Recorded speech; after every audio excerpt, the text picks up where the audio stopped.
Hi, everyone. This is Shannon Williams at the Institute for Social Research. We are the statewide evaluation technical assistance provider for the YRG grant, and we have BSCC is on the line with us as well. Want to welcome you all back for this webinar. What we plan to do is to go through the QPR, the Quarterly Progress Report. This is the primary way that we're collecting information for the statewide evaluation. So a lot of you have given us input on that form, and we really appreciate it. Hopefully it is going to meet your needs and our needs as well. I'm going to just take a quick minute and introduce the technical assistance team here at the Institute for Social Research. We're at California State University, Sacramento. So as I said, my name is Shannon, and I'm the director here at the Institute. Britt Livingston is a senior analyst, and she's probably the first time you've heard from her. Do you want to say hi? Good morning, everyone. And James is also an analyst here. Let's say hi, James. Hi, everybody. So we're primarily the contact folks going forward in data collection. We also are available if you are filling out the form and you have some questions. If it's going wonky for you, whatever you need, just give us, send us an email is probably the best way to get a hold of us, and we're here to help you throughout the process. And I think we could probably send out our email addresses through the chat session here. Sure. Because I don't. Sure, I think Kimberly sent it out with the form to everyone. Oh, that's right. Okay. But no, that's fine. Okay. And then if in some cases, if you just need to talk to someone, I think, James, my number is on the QPR form itself. Okay, QPR, or just send us an email through, and we'll find that. So we're here during the week. So it sounds like a couple more people are jumping on. What we did is we've muted everyone's lines just because there's so many people on the phone. But if you do have a question, go ahead and type it in the chat, and we will make sure we address that for you. So really what we're going to do is go through the form again. The content is finalized for this reporting period. This is going to be a trial. We'll see how it goes. And if there's any big problems, we of course can adjust it. But really what we are trying to do is get the information needed for the statewide evaluation as well as for BSCC for them in terms of monitoring your grant. So I am going to turn it over to James, and James is going to walk through. For those of you, I don't know if anyone is just calling in on the phone. We also, if you use the link that was sent, you can actually see the form. We are also recording this, so we're going to make this video available to everyone. And again, you can always just email us if you have any issues. So, James, do you want to go through the form? Yes. So, as you can see, the form is in front of you here in a PDF form, and it is programmed so that all of the lines here have fields that you can type in. So you can put your grantee name, the date, your award number, all of that basic information. A lot of the information in this first section is going to not change over the course of your grant, and in subsequent forms it will be filled in for you. But for this first one, go ahead and enter all of that information. Click in the date submitted so they can see that down arrow. Yeah, and for the date submitted here, you have a calendar. And then getting into right here, if you need any technical assistance, this is where you make your request. If you select yes, please type your needs in right there. And if I can just note, the technical assistance is not necessarily for us. It's also if you would like some technical assistance for BSCC. People are having trouble seeing the form. So. Oh, new share. That's important. Can someone let us know that you've? Okay, I think. Oh, great. We just fixed that. Can we see it now? Got you. Okay, great. Thanks, everyone. Okay, so I guess just this first basic grantee information session, all of the fields are populated, have drop-down fields in some cases like that.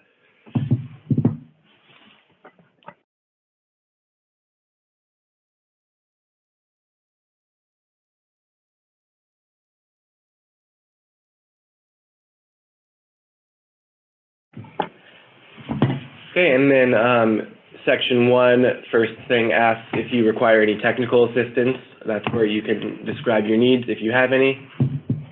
Then you're going to report your expenditure status, so your award amount overall, how much you have invoiced to date, and then a percentage, a calculation of those top two.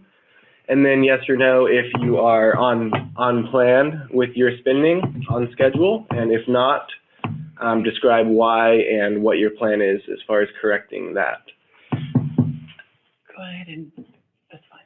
I was going to say the group chat, everyone probably can see that as well. But there you go. Okay. Okay. All right, so on to 1.2 here. This is all about what stage of implementation you are in your grant and your program. So for each of the options here, you're going to select one of these 5 options. You can see the definitions right here, ranging from not started at all to complete and established, or if it doesn't apply to your program in particular. So those will be changing, obviously, as you get further along. And then also please just write a brief description in here describing what this means for you. So for partnerships, if you're in the planning phase of partnerships, what does that planning look like exactly for you guys and what's coming next? So doing A through G there. And then moving on to 1.3. So remember back in your grant agreement, you stated some goals and objectives. So that's what these are right here. So you're going to fill in the 3 goals and 3 objectives for each goal onto the next page. And then describing in the 3 boxes here, any progress, any challenges toward those goals, and then if you had some challenges, what steps are you implementing to address them? So doing that 3 times for all of the goals and objectives, and that brings us to section 2. If anybody has any questions about section 1, we'll take a minute to look at the chat. If there's anything you want to see again, we'll give you guys a minute to type in. I was going to mention you can basically cut and paste from your proposal what those objectives were. So we don't expect you to redo these. These should be basically transferred from your proposal, and that's what the SDC will be looking for. Okay, there's a question, if we have more than 3 objectives. That's a great question. I think because the form is finalized, if you can use one of the text boxes just to note that, and what we can do with the next iteration is we can add a space for that. But thanks for that question. Yeah, good question.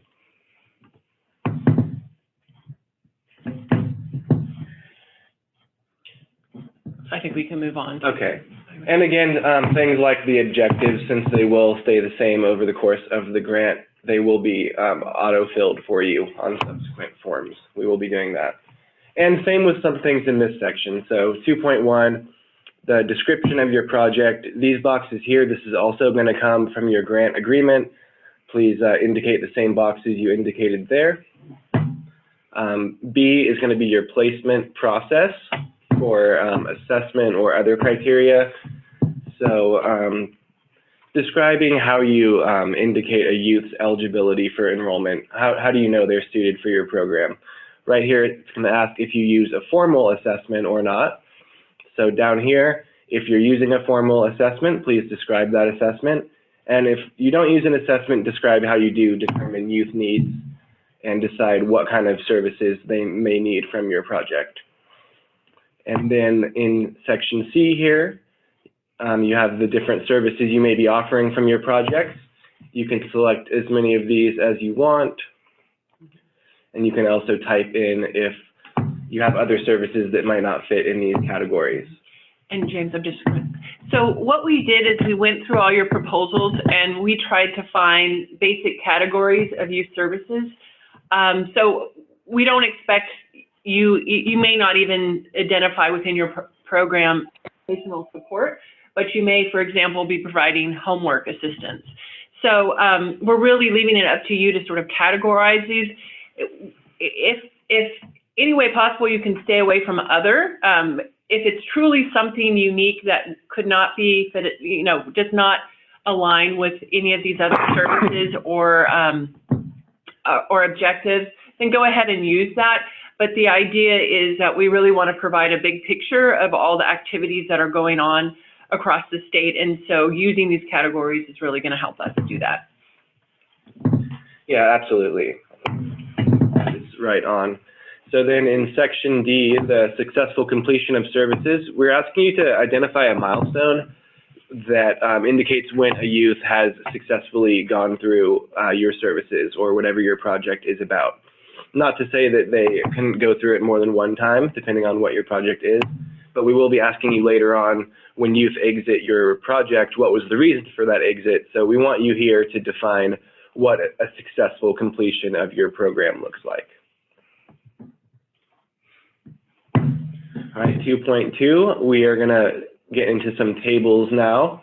So this first one is about enrollment and re-entry, if applicable. So you see some zeros here. You're not going to fill in any of the fields with the zeros. Those are going to automatically sum what you put in the other fields. It's like we have a chat. And I just want to, James, sorry, interject. So for some of you who may not have been in previous calls, there was a challenge pointed out to us that for some programs, you expect to see youth multiple times, whether it's on a school schedule or what have you. And so our challenge as a statewide evaluator is to be able to have a non-duplicated count of the youth that have been served. And in working with BSCC, one of the ways that we've decided to approach this is to look at the times for entry and exit. And this is the way that we can really track youth that we don't have individual level data, but we're sort of looking at them in cohorts. And so when you see these first time enrolled, second time entry, and third time entry, that's what we're referring to. So these youth can be enrolled or participate in services all at the same time, but what we're asking you to do is to report out their information in these groups. And let's see, are there any questions before we go forward? Because this is sort of an important point. The whole form is organized this way. Let's see.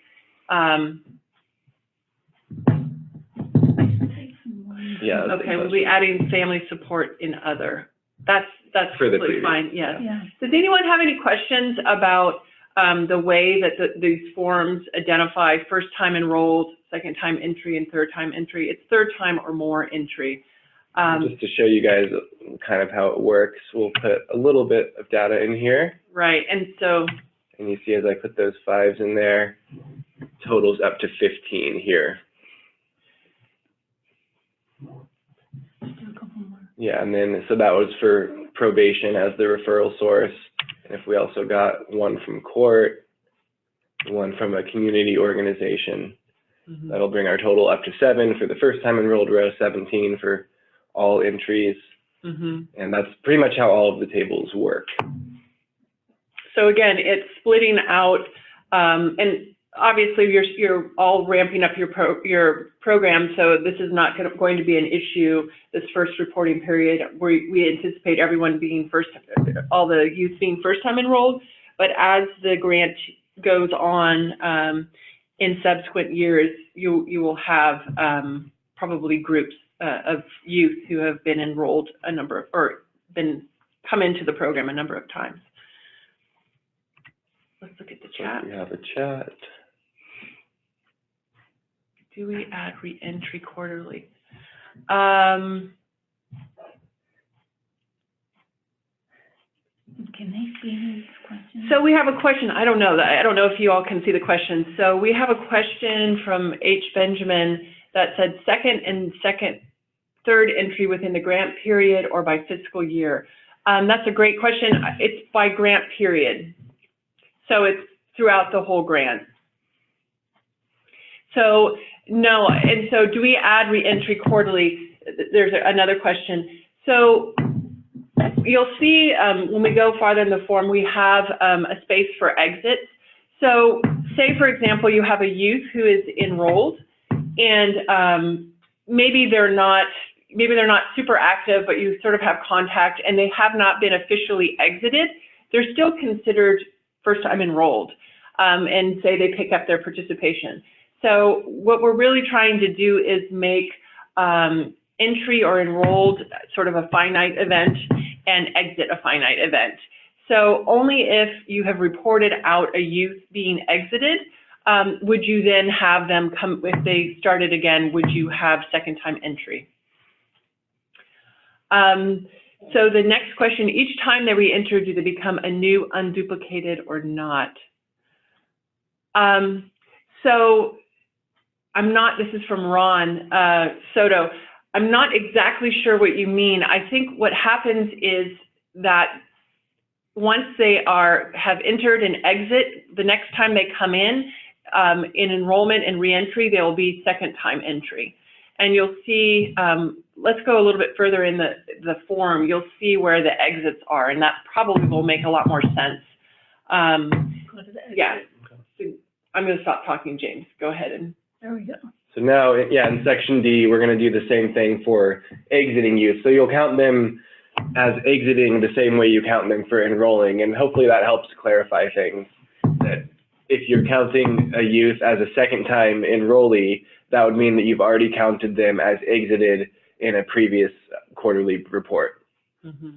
Or I think if they exited and left, or enrolled and left in the same quarter, they could potentially count them twice as a first-time enroll, a first-time exit, and a second-time enroll. And I think that this is where it gets a little messy for us and for you all. I think for grantees, you will have to decide at what point do you do entries and exits. Maybe it would be at the end of the quarter, that's when you sort of administratively look at your participant list and say, oh, we're going to exit these youth because they've dropped out or we've lost contact, or when there's the natural end of your program cycle, then you would have sort of administrative review.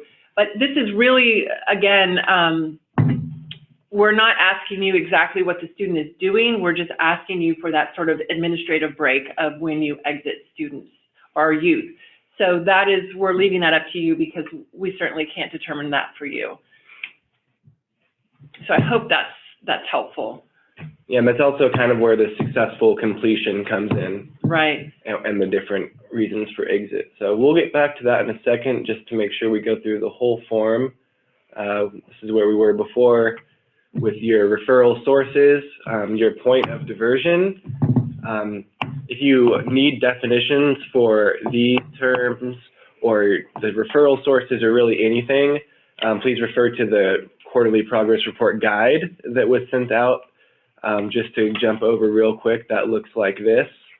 And BSDC already sent that out, but let us know if you didn't get that and need a copy. We can send it over to you.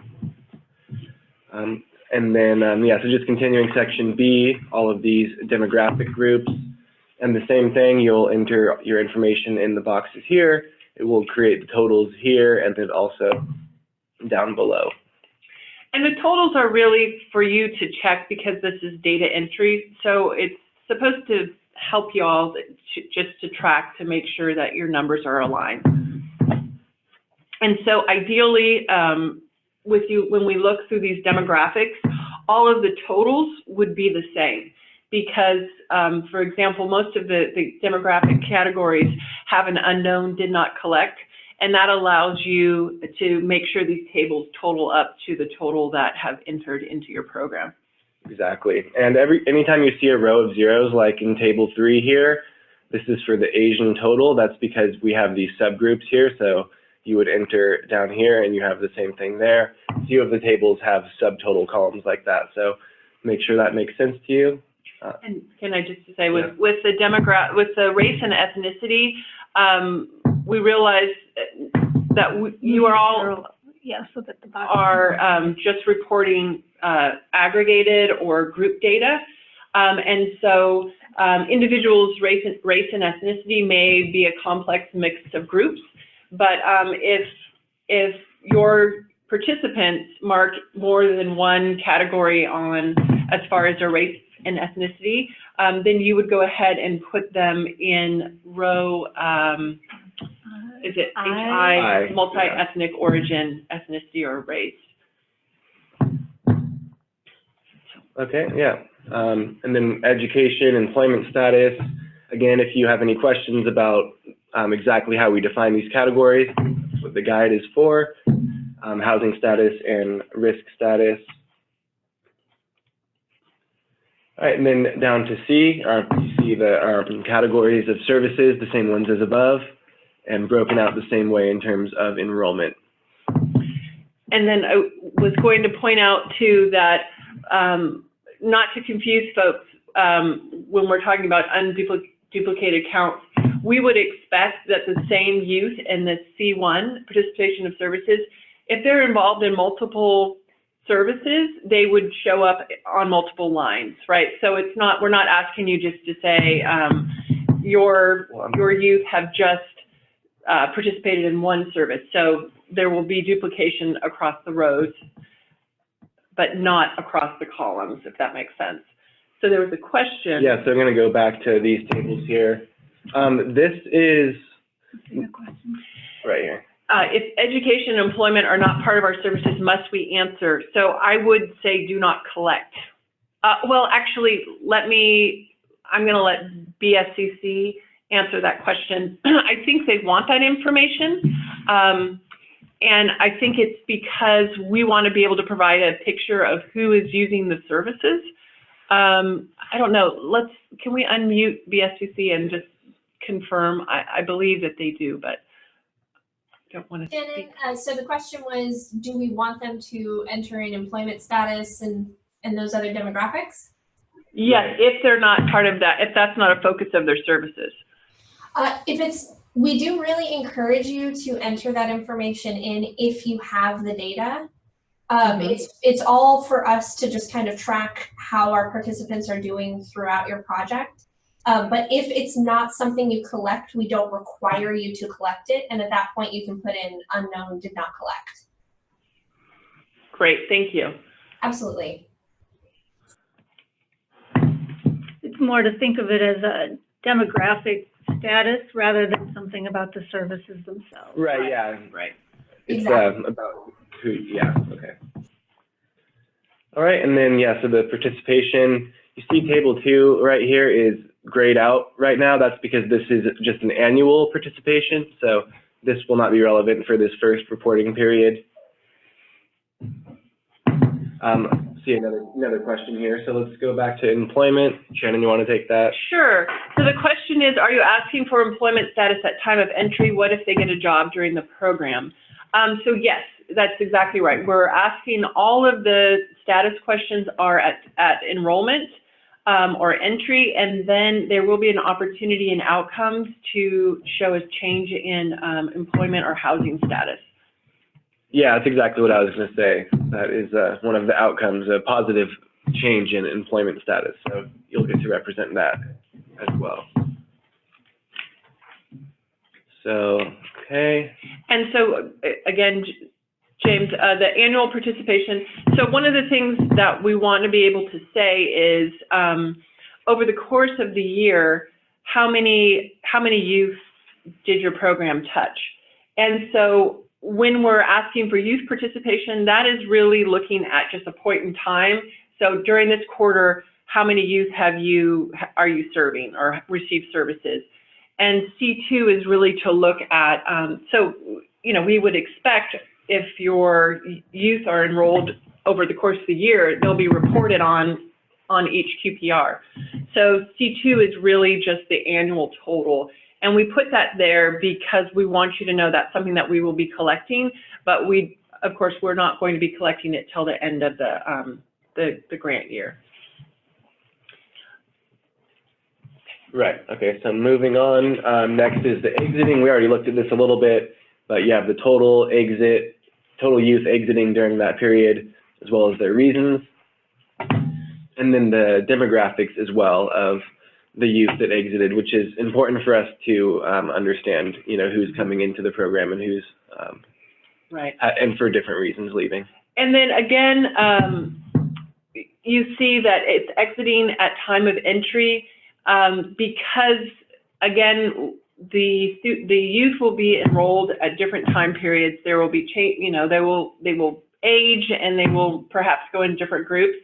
The idea is really to see is to kind of track those age cohorts across the program, and so that's why we are asking just to keep those numbers static across their enrollment.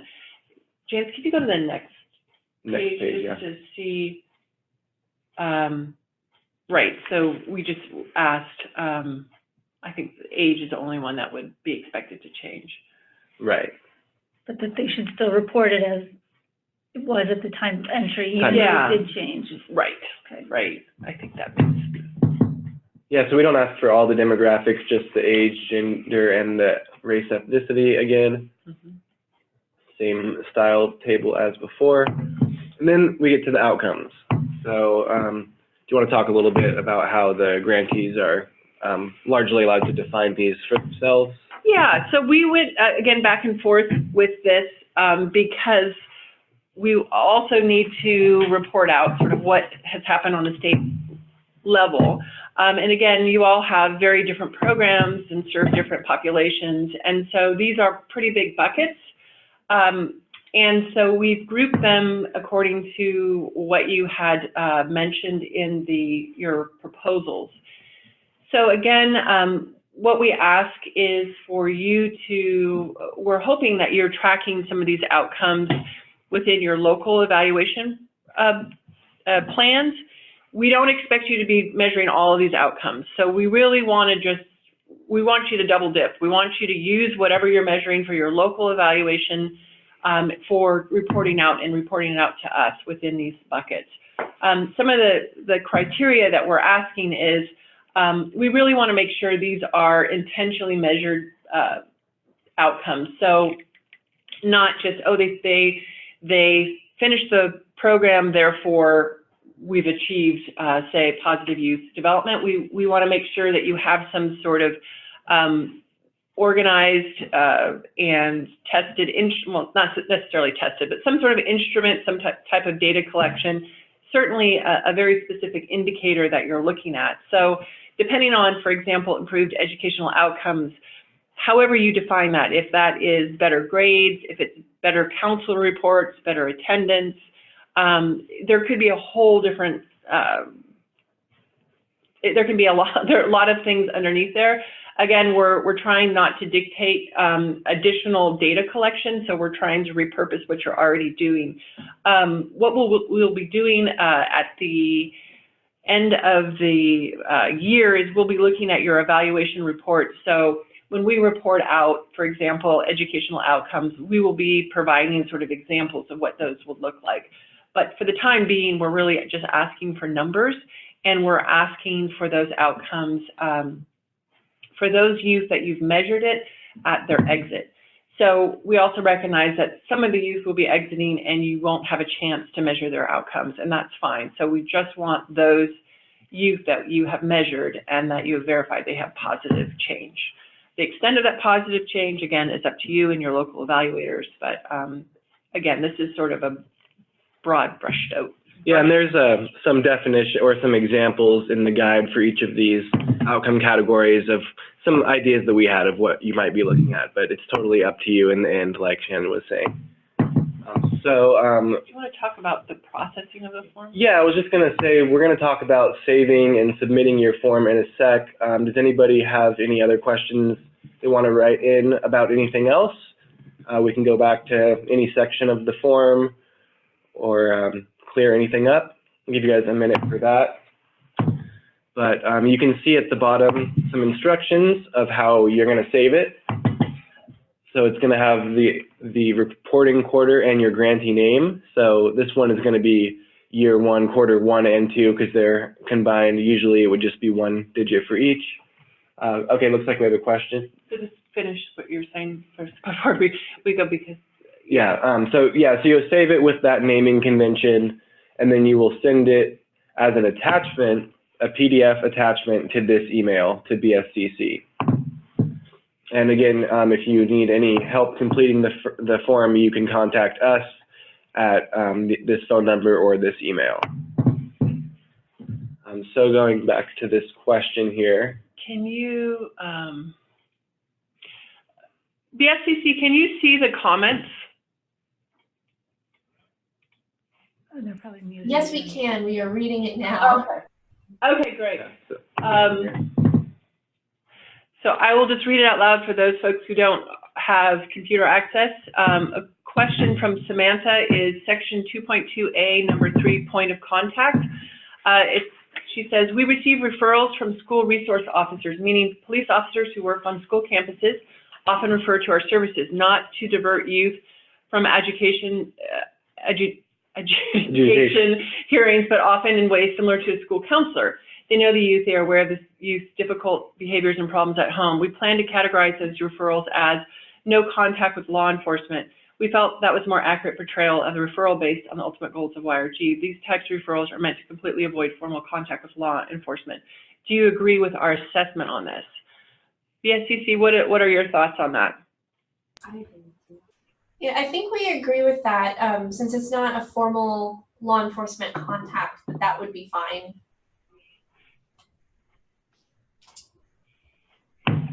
So I have a suggestion in the that same table, 2.D or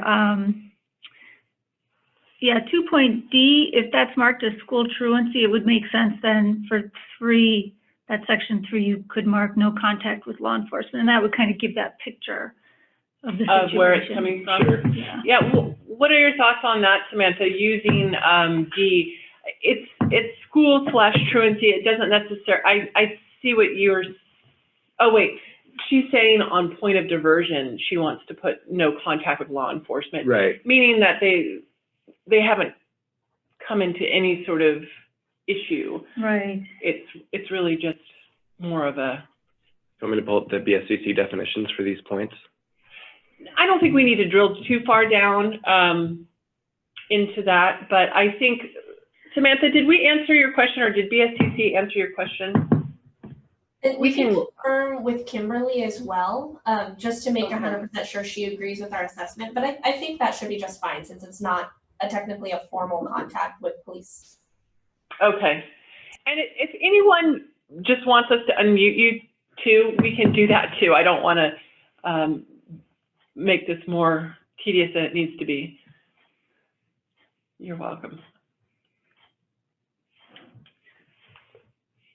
Question from Ron. So from Ron Soto, school referral is a primary category for us, so we use school truancy, and I would say yes. BSCC, do you agree with that? I would agree. Great. Thank you. Are there any other questions about the process or the content or how to use the form? Again, there's a lot of information in the guide. This information here about saving and submitting your form.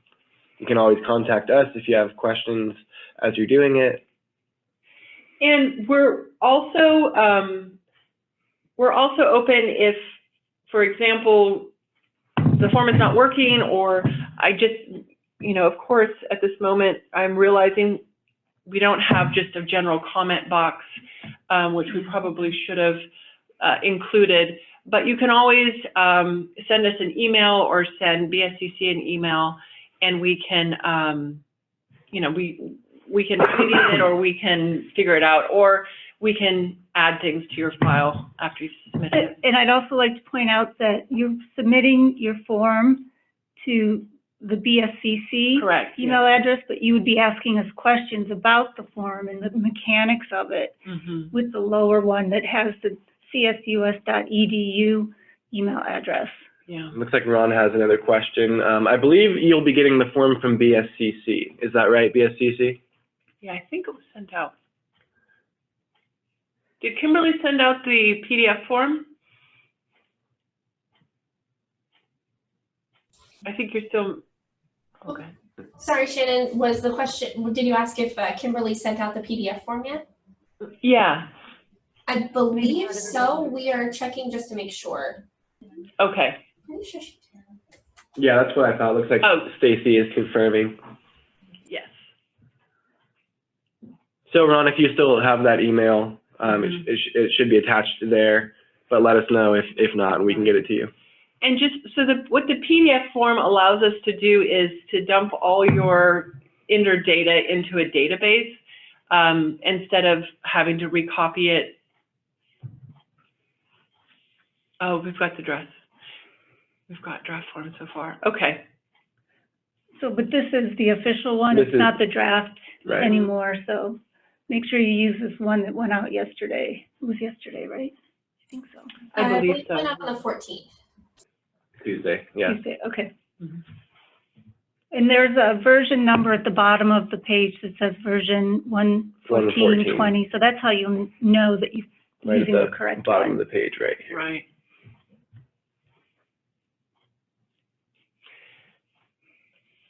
BSCC, do you have anything that you want to add about the process or the form? I don't think so. You guys did a really great job covering everything. Thank you. Does anyone else out there have any additional questions? Can a comment section be included to provide a success story? You know, I think if you look at the outcomes section, if you can scroll up. We're on outcomes now. I'm not outcomes, I'm sorry, up at the objectives. Oh, okay, yeah. I think originally we did have a success story at one point. That could be a place to put it for now, and we could add a box. Right. We can for the next form. Consider that and ask him about that. But with the progress, so if you see number 1, describe progress towards the stated goal and objectives during the reported period, I think that would be right now the logical place to put a success story because we love success stories. We did originally have one in. Our main concern was that since these are just quarterly snapshots, that there wouldn't be a lot of really definitive success to describe every quarter. So we wanted to save a lot of those success stories for the LEPs because those will be a little bit more cumulative. But we're absolutely not going to discourage you from including that information in the objectives box, like Shannon was just discussing. Awesome. Yeah, that makes sense.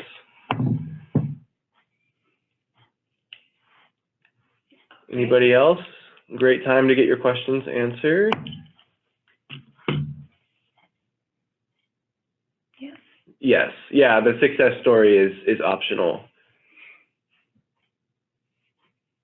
Would not have to be one of your goals or objectives.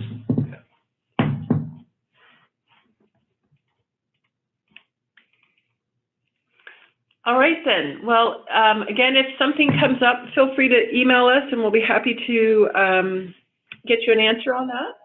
And appreciate your time and we look forward to seeing your reports. Yeah, thank you everyone. Thank you. Bye-bye.